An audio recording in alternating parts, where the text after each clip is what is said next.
What's going on, everybody, and welcome back to another episode of At This Point, It's Don't Be That Team. As always, I am your host, Zach Cronin, and today we are going to be talking about the only productive person in Washington, D.C., and that is Deni Avdija.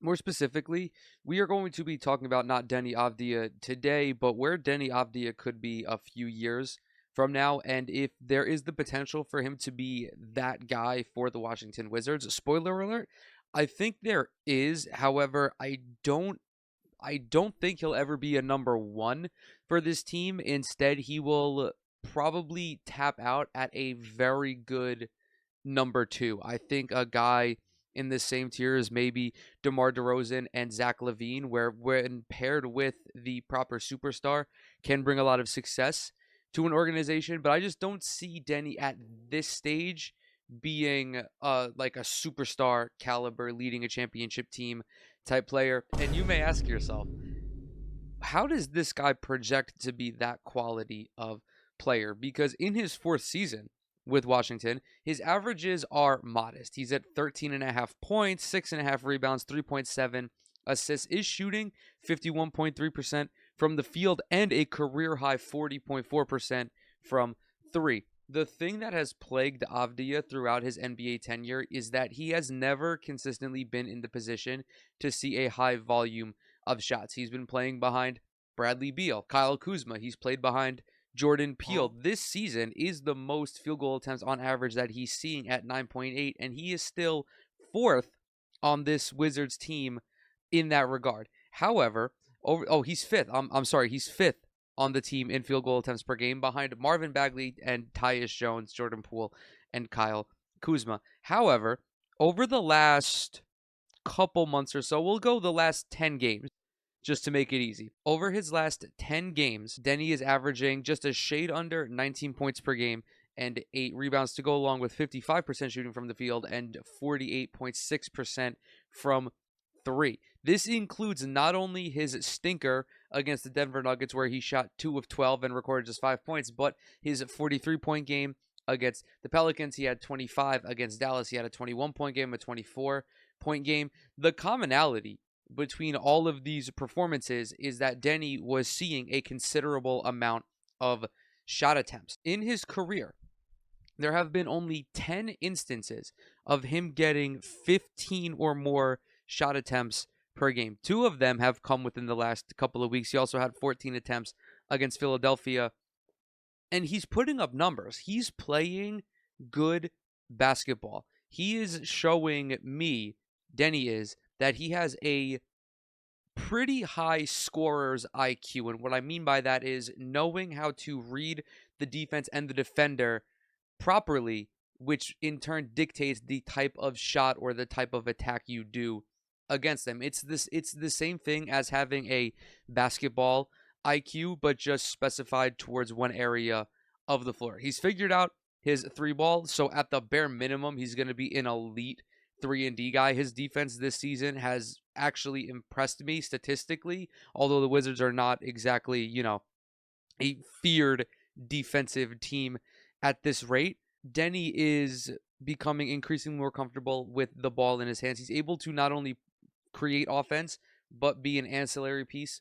In offense, he's able to play off of somebody like Tyus Jones. He's able to play off of a guy like Jordan Poole. And being exposed to that at a young age means that if the Wizards are able at any point to land a big-time talent, there's going to be no kerfluffle between these guys vying for shots, because Denny can get his shots when he wants, but he can also exist in an offensive scheme. To highlight this, we're going to take a look at his career-high 43-point game against the New Orleans Pelicans. As always, this is not going to entirely dictate everything about his game, but there were enough shots in this contest where you could look at it and go, okay, he has a very solid foundation as it comes to being a scorer. Additionally, even if Denny never becomes the guy or one of the guys for this Wizards team, he is on a very, very team-friendly contract. I believe over the next couple of years, he's only averaging like 14 or 15 million per season.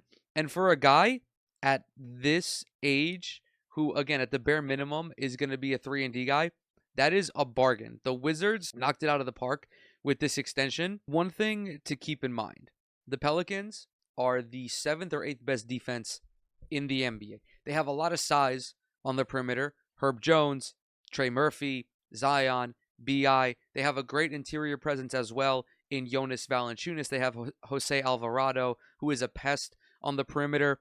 It is not easy to put up numbers against good defensive teams. But Deni, despite not being the biggest guy on the floor, despite not being the most athletic guy on the floor, made it look relatively easy. He shot 13 of 24 in this game, 6 of 10 from 3, made 11 free throws as well. His offense was everywhere. First bucket of the game, tipped pass.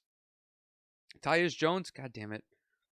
Tyus Jones is trying to get this pass to Deni, who is open. Like, Zion is sagging off. There is a lot of attention being diverted toward Tyus, but as I mentioned, there is a lot of size that they have to overcome. So Deni just gets the ball at half court, launches this 3 over Zion. Good contest as well.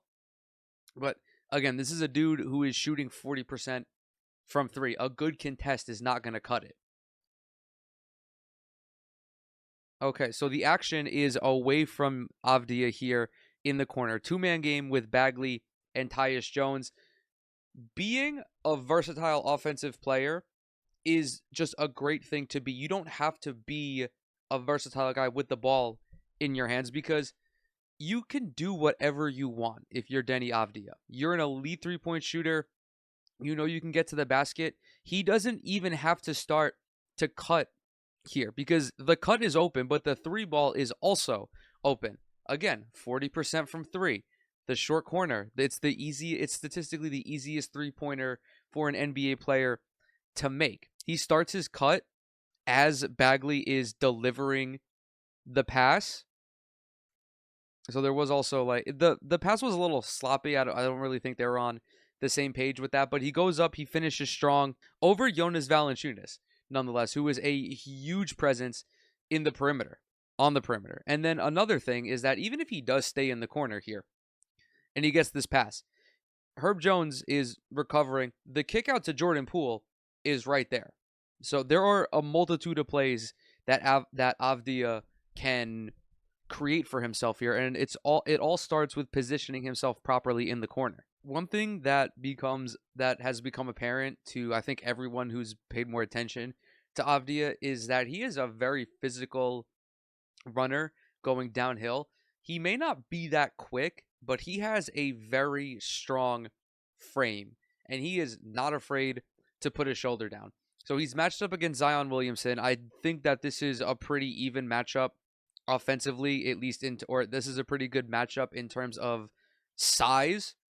However, Zion gets hung up on this screen, maybe gets held a little bit right here, but regardless, it passes him off to Trey Murphy, and there's just that one dribble, a little bit of a shove right there as well. But you can be so effective as a dribbler with just one good, strong dribble. So you see that there is an opening here, and if you get the step, you collapse the defense. Trey Murphy, however, is a very good defender. They play this pick and roll very nicely. Trey Murphy is already sliding into position, and it's one-on-one. A lot of the time in the NBA as a defender, you're going to lose that one-on-one matchup unless you are an elite level defender. I'm not saying that Trey Murphy is a bad defender. It's incredibly difficult to play defense one-on-one, especially if the offensive player is not going to get called for that push-off. There was a little bit of a push-off. I think it could have gone either way, but whatever. We're splitting hairs at this rate. The Pelicans are able to switch everything all the time because of all of the size that they have. The only mismatch here is a wing player getting matched up with CJ McCollum, but even if that happens, you have BI who can help, you have Trey Murphy who can help, you have Jonas who's going to be on the back end more times than not. The Wizards are going to try to get this mismatch onto CJ McCollum. We see teams do this all the time when there is a smaller guard on defense. We've seen teams do this a lot to Steph Curry and the Warriors in the postseason. It's not as big of a detriment on an elite defensive team as it is on a poor defensive team, but it is still a mismatch nonetheless. Naturally, you're going to try to seek this out because Deni is cooking. He gets passed off to CJ. Now, CJ is taking away this left-hand side. When you are comfortable with playing with your back to the basket, if you feel the defender overplaying you on one side, you will swing back the opposite way, which is exactly what Deni does here. If someone takes away your first move, little spin, protecting the ball, Jonas is coming over. There's a good, strong finish. There's really nothing I can talk about on the finish except for Deni opting to do a, right-handed layup, shielding the ball from JV, who isn't the most athletic rim protector, but he is a big-bodied rim protector nonetheless. But just a very smooth, a very practical finish, and a very practical play in the post. And sometimes when NBA players have these explosive performances, especially when they're not all-star caliber or they're not consistently putting up 20 a night, there will be shots that they're not going to make all the time. With Deni, this is not the case in this game. Are there a few shots? Are there a few threes that he made where there's a lot more luck involved than skill? Yeah, the opening play, those kinds of threes late in the shot clock, stuff like that, that's going to happen.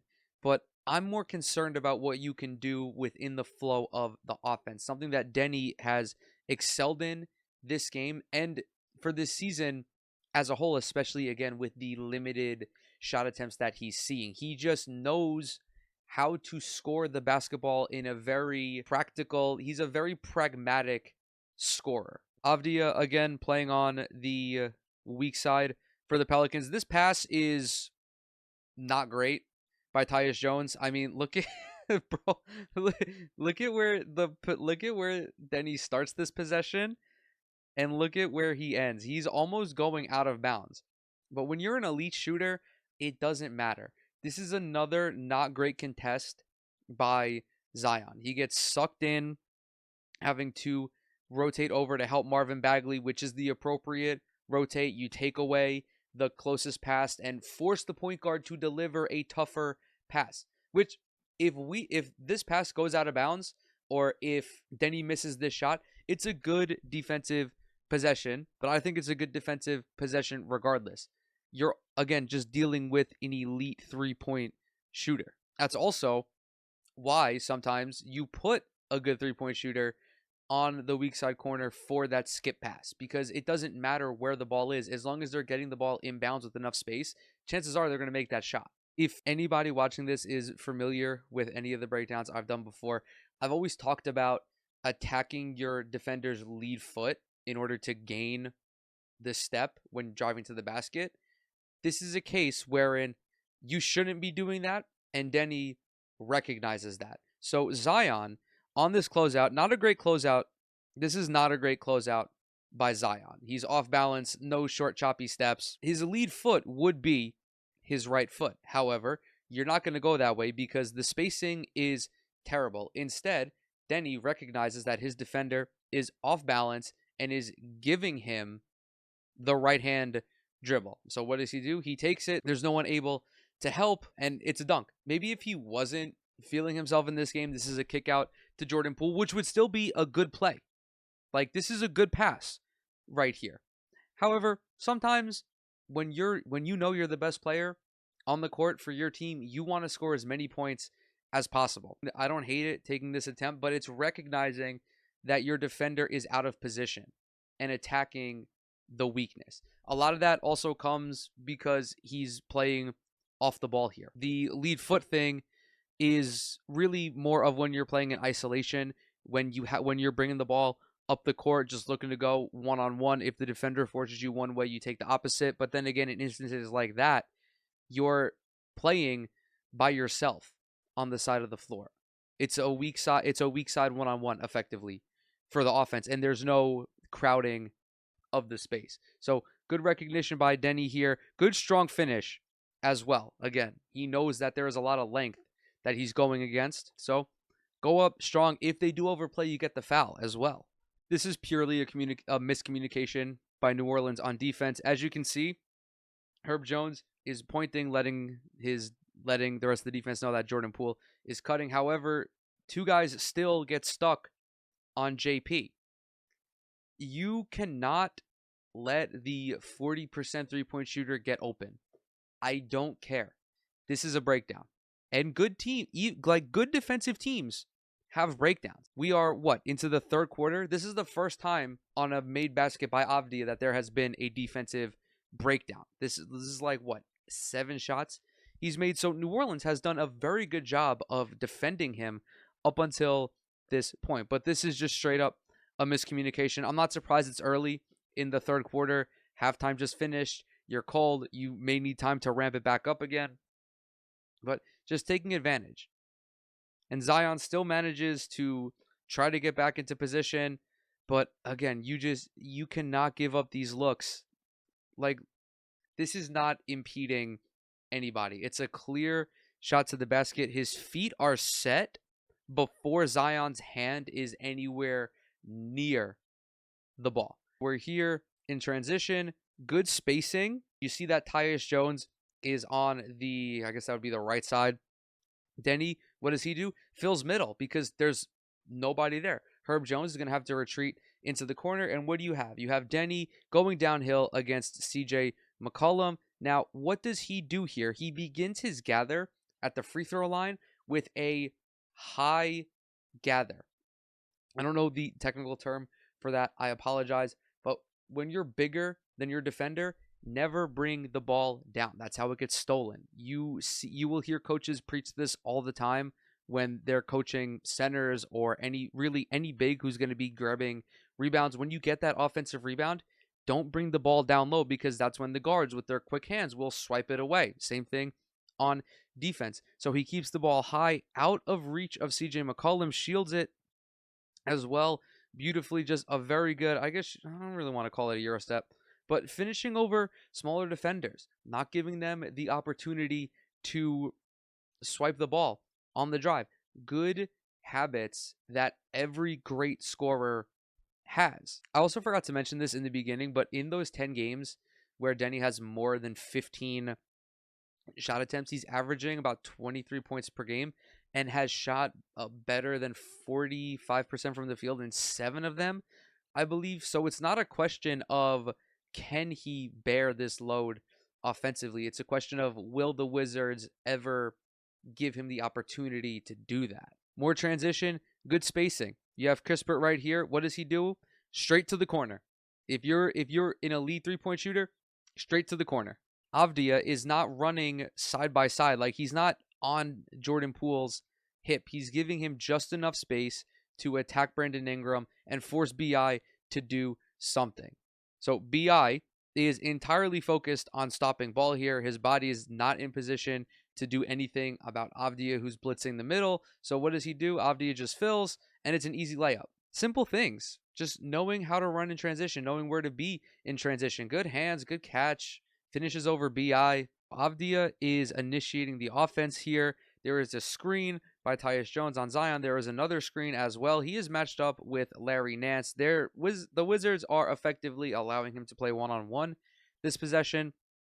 So he's sizing up Larry Nance. Look at all this space. He's beginning to gather for the step back right here, but there's no way that Nance is going to be able to recover on this. He then throws in that little slow step back that Luka Doncic has popularized. It's just enough. And when he starts his gather, this is too much space. This is too much space to give an elite 3-point shooter. However, I'm not going to begrudge Larry Nance for this because you don't want to give up the drive. Not that you don't want to give up the drive, but you have to respect Avdija's ability to drive and to penetrate. Ultimately, up to Avdija what he wants to do at that point. And if you see somebody giving you the space for the 3, you're going to take it. Like, not that this is an uncontested 3, but to a 40% shooter, this is effectively uncontested. Like, if you want to make Deni drive, you have to be in his airspace. There is a chess match that goes on in one-on-one where the offensive and the defensive player both have to dictate to the other what they want them to do. If you're a defender and you want your man to drive, you have to be on his hip. You have to be pressed up on him. If you want them to shoot, sag off. The issue is that when you're in the NBA, it is increasingly hard to win a defensive matchup. However, there is help on the backside. And of course, if you're at liberty not to give up a three, I would say don't give up the three, force them into the defense. But ultimately, every team's game plan is different. Every team's game plan varies quarter by quarter, half by half. The Pelicans might be content with letting Avdija play on the perimeter because when he gets into the paint, not only is he capable of scoring, but he's capable of creating for others. So it's that fine line of who do you want to beat you? The player who is currently beating you or everybody else? And in this game, that is how the Pelicans have to look at it because Avdija is going off. He's at 25, he's at 30 points, whatever he's at right now. He is single-handedly beating you almost. He's got a third of his team's points. This is what I was talking about in the beginning when sometimes you just get lucky. This is one of them. This is a logo three at the end of the shot clock. You can't really defend stuff like this. And then also look at the score. By the way, 113 to 106, the Pelicans are back on top. Their game plan, if their game plan is to let Avdija beat them, it's working because he's a talented player, but he's not, Luka level where he's going to get 70 and beat you that way, or Embiid level. We once again have brilliant floor spacing. Here it is a 4-on-3. Tyus Jones is in the middle. You have Kispert over here on the left-hand side, Avdija on the right. You have Bilal Coulibaly, I believe this is, getting behind the defense so that they have to protect the paint.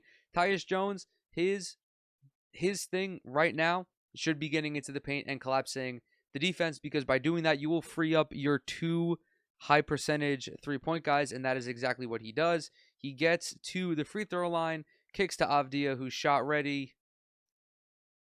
Like, Deni knows that he doesn't have to cut, that he can just post up on the wing, and either he gets the ball and shoots it, or he doesn't, they restart the offense. And again, uncontested. This is fundamental basketball. These are the types of buckets that even non-star players are going to see. This is his final shot. I apologize. That's what I was saying about him just being physical and being strong. He sheds Brandon Ingram, who is not a small dude. He slips this screen. There's a little bit of a hang up here. Catches, and there is basically free real estate right here. Zion comes over with a freakish goaltend. But look at how that is a move right there. That is a grown man move. As it stands right now, I think that Deni Avdija is the guy the Wizards should build around. I'm not saying you send Jordan Poole to Costa Rica. I'm not saying that Kyle Kuzma doesn't have a place on this team. But if you're looking long-term, Avdija is the guy. Jordan Poole has the potential to be one of the guys as well, but he has just not performed well this year. And I don't know if it's going to be a consistent thing with him going forward. I don't really know what it is that's led to Jordan Poole's ass performance this season, but from what I've seen from Deni Avdija, he has all of the makings of being a very solid number two. He's still only 23 years old. He has 2 or 3 more years before he reaches his prime. And as I mentioned, in games where he's taken more than 15 shot attempts for his career, he's averaging 23 points per game. That would be tops on this Wizards team. Would it be? Am I lying? It would. It would barely beat out Kyle Kuzma, who is a very good player in his own right, but also getting older and will probably at some point want to land on a team where he can contend for a title. I just think that the Wizards are in a super weird spot right now because they're paying Jordan Poole all this money. They're paying Kyle Kuzma all this money. And you have Deni Avdija. You have Marvin Bagley, who's shown some potential. You have Corey Kispert.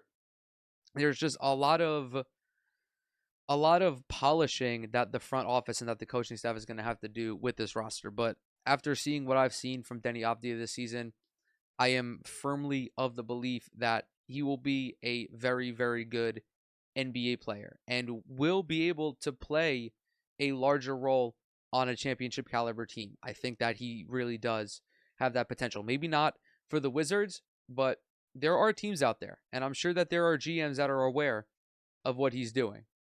And with that, I'm going to go ahead, close this video. I thank you guys so very much for coming to hang out with me today. Everything I'm associated with is down in the description below. Twitter, Instagram, TikTok. Subscribe to the channel. Leave a like on this video if you enjoyed it. Drop a comment as well. It really helps out with the algorithm. If you do any of those three things, you will become my new favorite person. And with that, I will catch y'all in the next one.